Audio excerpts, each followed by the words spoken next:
بسم اللہ الرحمن الرحیم۔ السلام علیکم۔ پروگرام سلسلہ کے ساتھ آپ کی خدمت میں حاضر خدمت ہوں۔ زمان و مکان یعنی سپیس کا جو سائنسی تصور پیش کیا جاتا ہے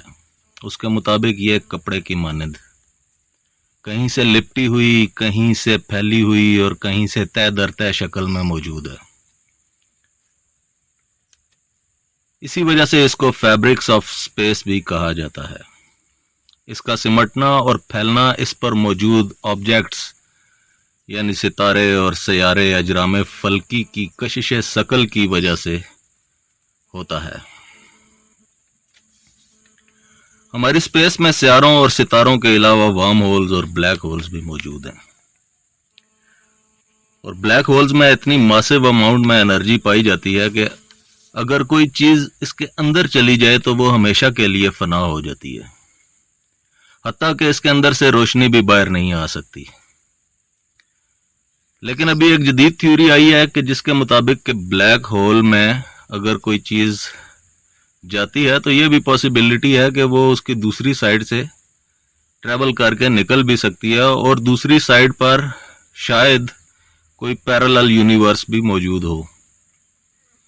یعنی کہ ہماری جو کائنات ہے اس کا کوئی مرر یا اس کے اپوزٹ کوئی چیز اس بلیک ہول کی دوسری طرف موجود ہو سکتی ہے۔ لیکن اس کے بارے میں ابھی تک کوئی فیکٹس نہیں ہے، ڈیٹا نہیں ہے، لیکن ایک تھیوری ہے، ایک پاسبلٹی جو ہے وہ پیش کی جا رہی ہے۔ بلیک ہولز کے قریب گریوٹی کی جو اماؤنٹ ہوتی ہے، جو اتنی ماسیو گریوٹی ہوتی ہے، اس کی وجہ سے وقت کی رفتار بھی جو ہے وہ سست پڑ جاتی ہے وہاں پر، یعنی کہ اگر بلیک ہول کے باہر سال گزرا ہے تو ہو سکتا ہے کہ بلیک ہول کے قریب 1 منٹ میں اتنا وقت جو ہے وہ یعنی کہ وقت جو ہے وہ سست ہو جائے گا۔ اگر کوئی ستارہ یا سیارہ بلیک ہول کے زیادہ نزدیک چلا جائے تو اس کی جو کشش ہے، اس کی گریوٹی ہے، وہ اس کو اپنے اندر کھینچ کر جذب کر لیتی ہے اور اس ستارے اور سیارے کا نام و نشان تک مٹ جاتا ہے۔ اسی طرح خلا میں وارم ہولز بھی پائے جاتے ہیں۔ وارم ہولز کیا ہوتے ہیں کہ یہ ان کے اندر جو ہے وہ روشنی جو ہے وہ ہوتی ہے، اور آپ وارم ہول کی ایک سائیڈ سے دوسری سائیڈ تک جو ہے آپ وہ دیکھ سکتے ہیں، اس کو دیکھا جا سکتا ہے۔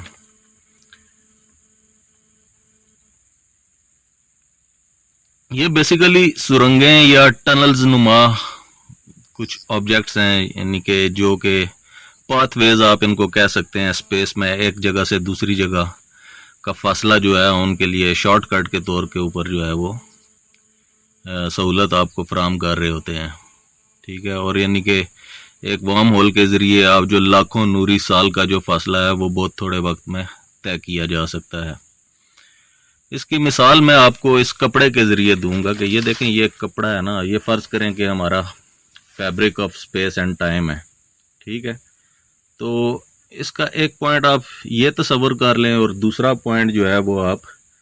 یہ تصور کر لیں، ٹھیک ہے، اور اس کو ہم ایسے کر دیتے ہیں، ایسے۔ یہ دیکھیں، اب یہ جو کپڑا ہے نا، یہ بیسیکلی میں آپ کو مثال دے رہا ہوں fabric of time and space کی، ٹھیک ہے۔ تو اب ایک پوائنٹ سے دوسرے پوائنٹ تک کا جو حقیقی فاصلہ ہے وہ آپ دیکھیں، وہ یہ ہے، وہ یہاں سے لے کر یہاں تک ہے، ٹھیک ہے، یہاں سے لے کر یہاں تک ہے، ٹھیک ہے، اور یہ مطلب کافی زیادہ فاصلہ بن رہا ہے۔ لیکن اگر آپ اس کو یوں کر دیں گے، طے در طے اور بینڈ ہوا ہوا ہے اور ایسے ہے، تو یہ فاصلہ یہاں سے لے کر یہاں تک، تو یہ فاصلہ جو ہے یہاں سے لے کر یہاں تک ہو جائے گا، اور ان دونوں کو یہ دیکھیں، یہ فاصلہ ہے ان کے درمیان، اور ان کو ایک اگر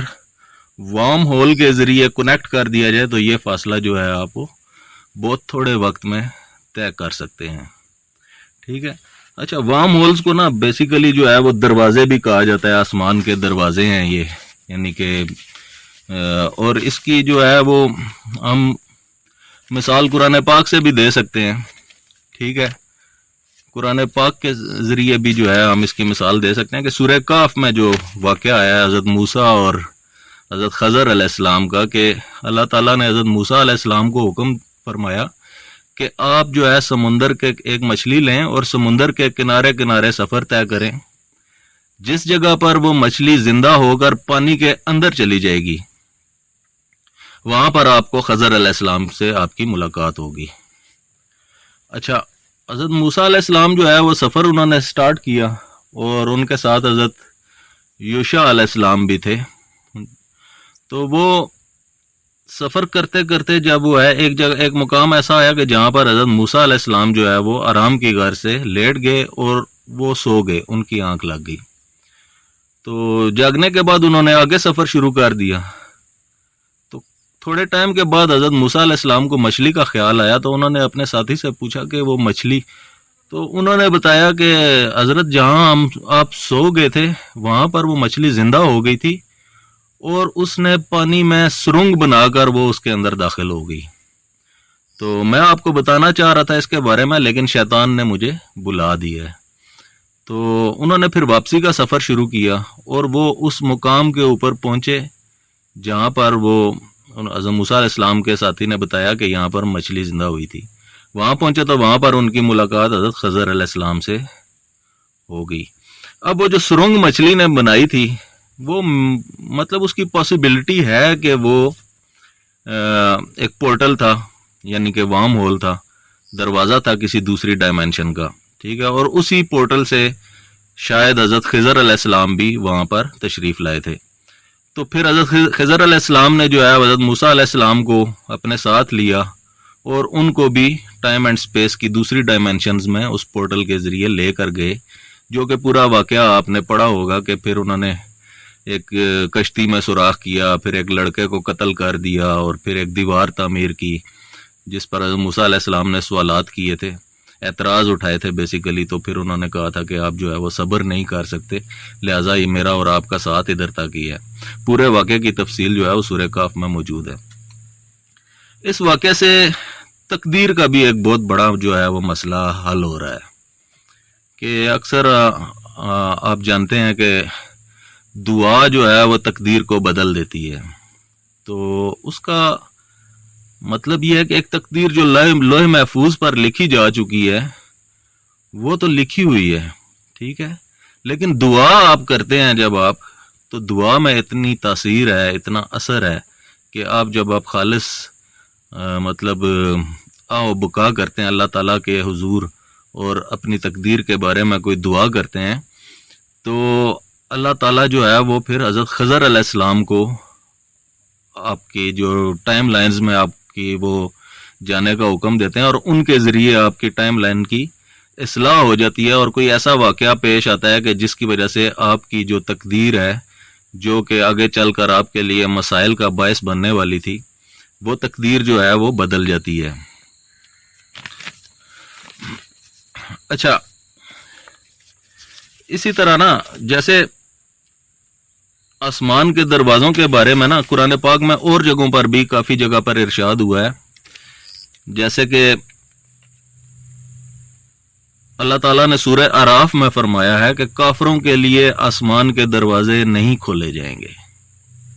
ٹھیک ہے. اسی طرح سورہ نبا میں ارشاد باری تعالیٰ ہے کہ قیامت والے دن آسمان کے دروازے کھول دیے جائیں گے. اور ایک اور جگہ ذکر ہے کہ آسمان پھٹ جائے گا اور دروازے دروازے ہو جائے گا، ٹھیک ہے. اور واقعہ معراج میں بھی ہمیں ملتا ہے کہ جب نبی پاک صلی اللہ علیہ وسلم حضرت جبرائیل علیہ السلام کے ساتھ سفر پر روانہ تھے، تو ایک آسمان سے دوسرے آسمان پر جانے کے لیے وہاں پر دروازے بنے ہوئے تھے اور وہاں پر فرشتے موجود تھے جو کہ مطلب آنے جانے والوں سے سوال جواب کر رہے تھے.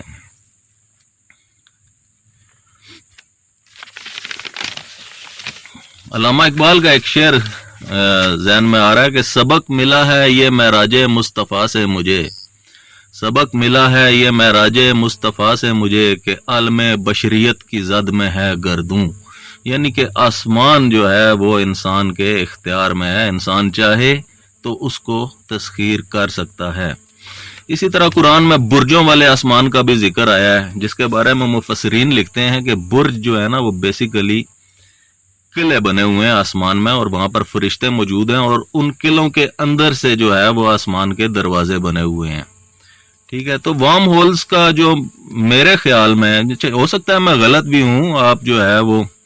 اعتراض کر سکتے ہیں، اختلاف کر سکتے ہیں میرے سے، ہو سکتا ہے میں غلط بھی ہوں، لیکن ہمارا کام تو جیسے کہ میں نے آپ کو پہلے بتایا تھا کہ یہ چینل ہم نے جو ہے وہ غور و فکر کرنے کے لیے بنایا ہے، اور اس کے بارے میں صحیح رہنمائی تو اہل علم ہی کر سکتے ہیں، لیکن ایک پاسبلٹی ہے کہ وارم ہولز جو ابھی سائنس جو کہہ رہی ہے جی کہ وارم ہول جو ہیں وہ ان کا وجود ہے ٹائم اینڈ سپیس میں، تو وارم ہولز جو ہے وہ اگر دروازے ہیں یا کوریڈورز ہیں یا ٹنلز ہیں، تو ان کا ذکر تو قرآن پاک میں موجود ہے کہ آسمان میں دروازے ہیں، اور واقعی جو بات قرآن میں لکھی گئی ہے اس میں تو کسی قسم کا شک نہیں ہو سکتا ہے، ٹھیک ہے۔ اب کیا یہ وہ واقعی وہ دروازے ہیں، وہ سائنسی وارم ہولز جن کا ذکر کیا جا رہا ہے، یہ وہی ہیں یا کسی اور قسم کے دروازے ہیں؟ اس کے بارے میں اللہ تعالیٰ بہتر جانتے ہیں، ٹھیک ہے۔ ایک چیز میں مطلب آپ لوگوں کے سامنے واضح کر دینا چاہتا ہوں کہ اکثر جہلا جو ہے نا وہ مطلب بیان کر رہے ہوتے ہیں کہ دیکھیں جی یہ فلاں جو چیز ہے جو ہمارے دین میں موجود ہے، وہ دیکھیں سائنس نے بھی اس کو پروف کر دیا ہے، ٹھیک ہے، اور وہ دیکھیں سائنس نے کر دیا تو یہ چیز تو بالکل ٹھیک ہے۔ دیکھو میرے بھائی، سائنس جو ہے ہمارا تو ایمان غیب کے اوپر ہے، ٹھیک ہے۔ اگر سائنس اس کو پروو کرے یا نہ کرے، ہمارا تو ایمان ہے ایک چیز کے اوپر، ٹھیک ہے۔ اور اگر مثال کے طور پر اگر کوئی چیز دین میں ایسی ہے جو سائنس کے لاز کے اوپر پوری نہیں اترتی ہے، تو کیا ہم اس کا انکار کر دیں گے؟ توبہ استغفر اللہ نعوذ باللہ، ہم تو مطلب ہمارا تو ایمان ہی غیب کے اوپر ہے، تو ہم سائنس کے محتاج نہیں ہیں کہ سائنس ہمارے اسلام کو یا ہمارے دین کو جو ہے وہ سائنس پروو کرے، بلکہ سائنس اپنے آپ کو پروو کرے کہ وہ جو کچھ سائنس کہہ رہی ہے وہ کیا ہمارے قرآن و حدیث کے مطابق ہے یا نہیں ہے۔ سائنس محتاج ہے بھائی، اسلام محتاج نہیں ہے سائنس کا، ٹھیک ہے۔ اچھا، اس کے علاوہ آپ دیکھیں کہ اسی وجہ سے نا، آپ دیکھیں ہماری جو نوجوان نسل ہے وہ اب ان کے آگے اگر کوئی واقعہ بیان کیا جائے بزرگوں کا یا کسی کا، تو وہ کہتا ہے یار یہ کیسے پاسبل ہے، یہ تو فزیکل فینومینا آف لائف کے مطابق ہے نہیں ہے۔ تو اس کی وجہ سے اکثریت جو وہ لوگ ہیں وہ مذہب سے اور دین سے بیزار ہو رہے ہیں، ٹھیک ہے، اور دیریت اور ایتھیزم کی طرف بڑی تیزی کے ساتھ ہمارے نوجوان نسل جو ہے وہ جا رہی ہے، ٹھیک ہے۔ اچھا، اب ہم اس چیز کا جائزہ لیں گے کہ کیا جو اولیاء اللہ ہیں، اللہ تعالیٰ نے کیا ان کو ٹائم اور سپیس میں تصرف کا اختیار عطا فرمایا ہے؟ تو اس بارے میں جو ہے نا کافی چیزیں ملتی ہیں کہ جو اولیاء اللہ ہیں، یعنی کہ جو اہل طریقت یا اہل تصوف ہیں، ان کے مختلف درجات اور منصب جو ہیں ان کو عطا کیے جاتے ہیں، جن میں غوث ہے، کتب ہے، ابدال ہے، کلندر وغیرہ ہیں، ٹھیک ہے۔ تو اسی طرح ان میں سے نا ایک کلندر زمان و مکان کا بھی ذکر ملتا ہے، ٹھیک ہے۔ اس بارے میں ایک واقعہ میرے ذہن میں آ رہا ہے، مجھے وہ پوری مکمل لفظ بلفظ تو یاد نہیں ہے، لیکن یہ ہے کہ کچھ کوشش کروں گا کہ میں آپ کی خدمت میں اس کو جو ہے وہ ذرا اچھے طریقے سے بیان کر سکوں۔ تو اس بارے میں ایک بزرگ تھے جن کے پاس نا ایک شخص گیا، اور اس شخص کو جو ہے نا واقعہ معراج کے اوپر جو ہے نا اس کے بہت سارے اعتراضات تھے، مطلب یہ کیسے پاسبل ہے، جیسے آج کل جو سائنس کے جو لوگ ہیں وہ مختلف چیزوں کے اوپر جو ہے وہ اعتراض کرتے ہیں، یا اس جو نبی پاک صلی اللہ علیہ وسلم کے دور میں جو کفار تھے انہوں نے بھی اعتراض کیا تھا کہ یہ کیسے پاسبل ہے کہ اتنا لمبا سفر جو ہے وہ ایک رات میں طے کر کے آگے ہیں، ٹھیک ہے۔ تو اسی طرح اس کے بھی کچھ اعتراضات تھے، تو وہ ایک بزرگ کے پاس گیا اور ان کے سامنے اس نے کچھ سوالات رکھے۔ بزرگ نے بڑے قرآن و حدیث کی دلیلوں کے ذریعے اس کو سمجھانے کی کافی کوشش کی، لیکن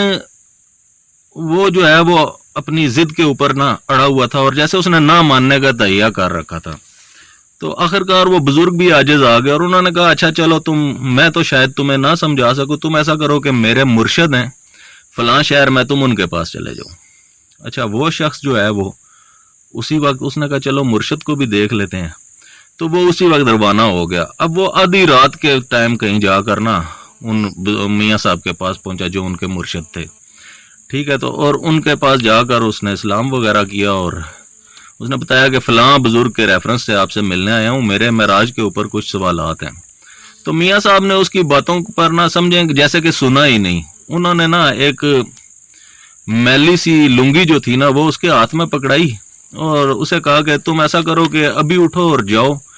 شہر کے دروازے سے باہر جب نکلو گے نا تو وہاں پر تمہیں دھوبی ملیں گے, ٹھیک ہے, تو ان سے یہ میری لنگی دلوا کر لے آؤ.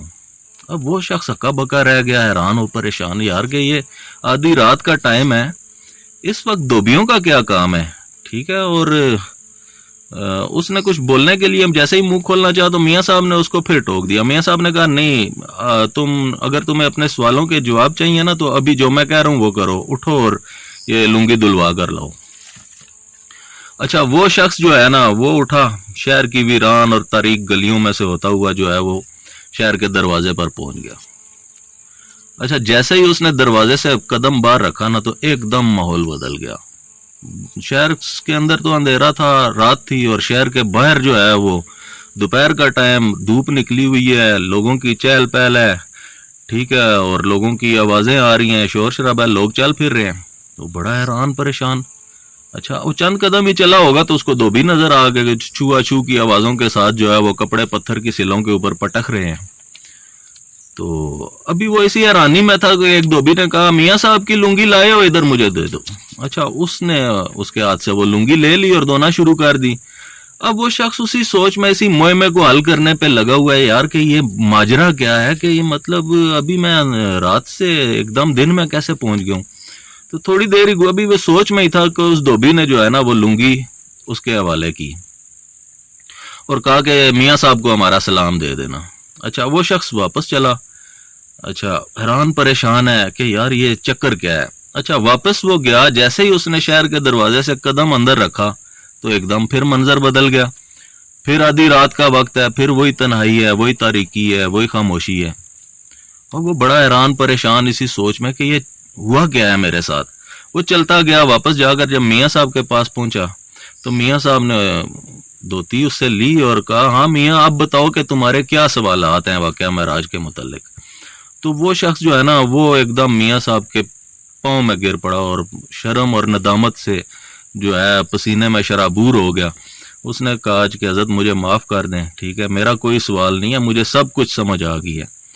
ٹھیک ہے. تو یہ تھے کلندرے زمان و مکان, ٹھیک ہے. ان کو زمان اور مکان یعنی کہ ٹائم اور سپیس کے اندر جو ہے وہ تصرف حاصل ہوتا ہے, ٹھیک ہے, بقول اہل طریقت کے, ٹھیک ہے. اب اس کے اندر کتنی سچائی ہے